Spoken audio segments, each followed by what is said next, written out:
Sloka yang saya pilih kali ini adalah percakapan ketiga. Sloka 12. Om Swastiastu. Istan boga hiwo dewa Adatsyanti yajna bhavita Taidatan apradayaibyo Yog guntis tena ewasa. Sebab dengan pujamu, Dewata akan menganugerahkan kebahagiaan bagimu. Dia yang tidak membalas rahmat ini kepadanya, sesungguhnya adalah pencuri. Mari kita bahas lebih jelas. Persembahan itu, apapun bentuknya, baik berupa yadnya atau pengorbanan yang disertai dengan sesajen yang rumit-rumit, maupun yang paling sederhana sekalipun hanya berupa puja, para dewa akan puas sepanjang itu dilakukan dengan ikhlas dan suci dalam persembahannya. Kepuasan para dewa ini akan berwujud anugerah untuk para pemujanya berupa kebutuhan hidup untuk menuju kebahagiaan. Namun kalau berkah yang sudah diberikan itu hanya dinikmati sendiri dan tidak lagi dijadikan bahan persembahan, maka orang yang menerima berkah itu bisa disebut sebagai pencuri. Oke, saya berikan contoh yang lebih mudah untuk dipahami.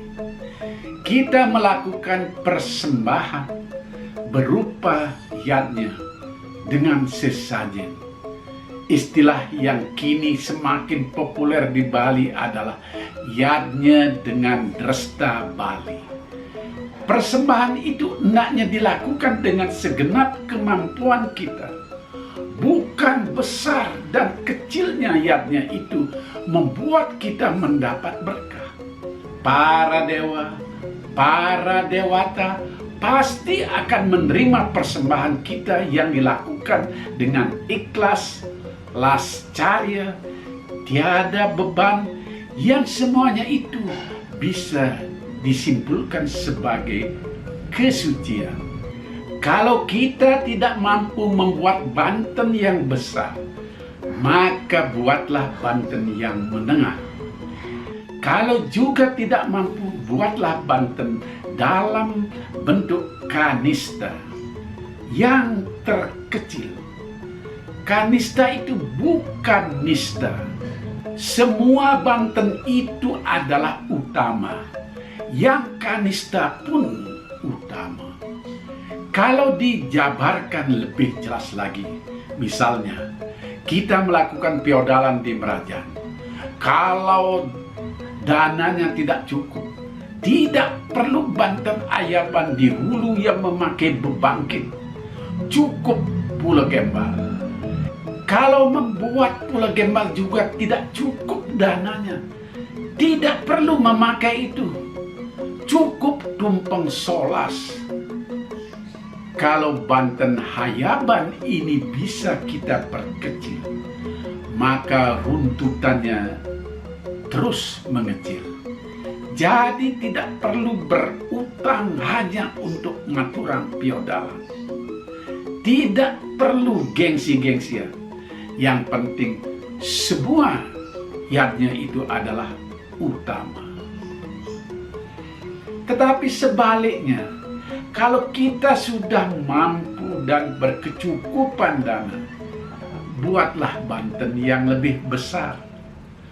Harta kekayaan kita adalah berkah yang diberikan Tuhan dan para dewa selama ini. Dengan membuat banten yang lebih besar, ekonomi pedesaan bergerak. Yang jualan janur, ada yang membeli. Peternak ayam, laris manis ada yang membeli. Sekegong, seketopeng, sekekidung, ada yang nanggap. Tetangga dan warga sekitar ikut menikmati lawarnya. Betapa enaknya kita sekalian bersilaturahmi, kata orang lain. Toh, bagi orang yang mampu, biaya itu tidak seberapa dibandingkan mereka poya-poya di hotel, di restoran yang mewah, selalu setiap malam berkaraoke dan seterusnya. Kalau berkah itu tidak kita jadikan persembahan dan kita makan sendiri, maka itulah yang disebut sama dengan pencuri menurut sloka Bhagavad Gita ini. Orang yang mampu secara ekonomi, tetapi mereka tak mau melakukan yang sesuai kemampuannya, itu namanya orang pelit. Nah, inilah yang harus disadari oleh umat saat ini.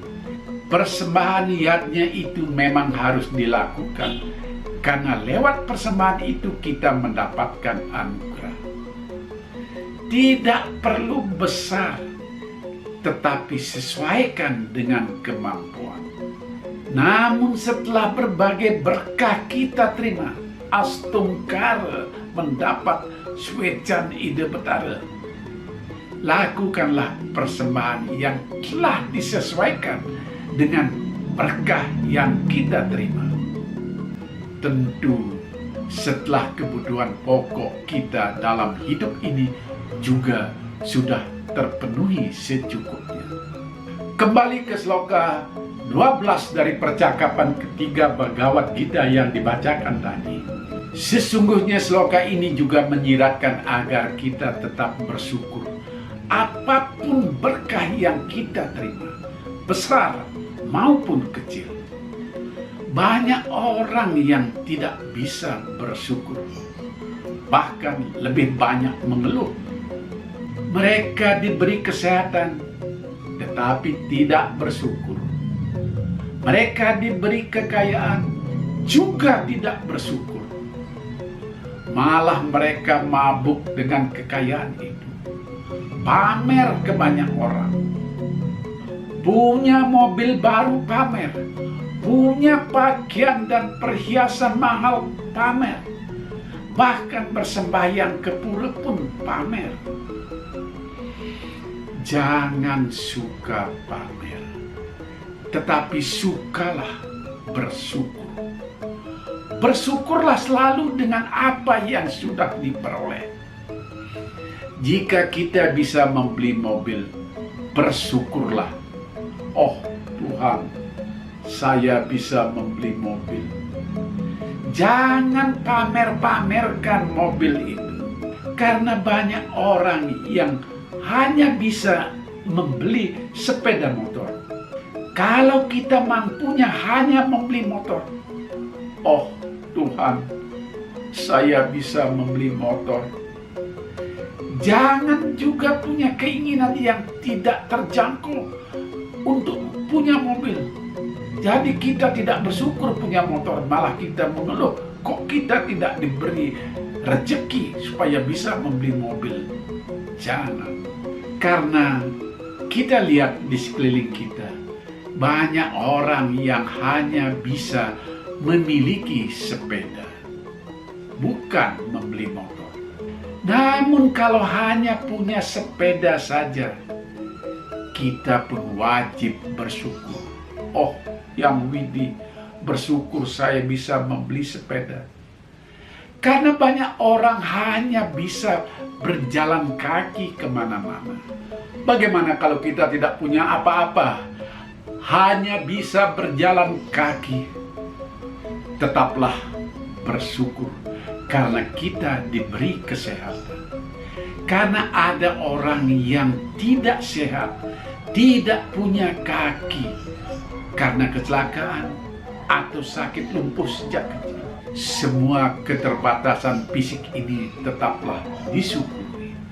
Karena kita lahir sebagai manusia, makhluk utama ciptaan Tuhan, bukan lahir sebagai hewan. Kita harus bersyukur. Syukur, oh yang ini Tuhan yang Maha Esa kita lahir sebagai manusia, bukan sebagai cacing yang bisa diinjak-injak. Kitab Sara Samusjaya menyebutkan, berbahagialah dilahirkan sebagai manusia, makhluk mulia ciptaan Tuhan. Karena lewat kehidupan sebagai manusia ini, kita bisa perbaiki karma kita untuk kehidupan yang lebih baik kelak di kemudian hari, pada kehidupan yang akan datang. Rahayu. Om Santi Santi Santi. Om.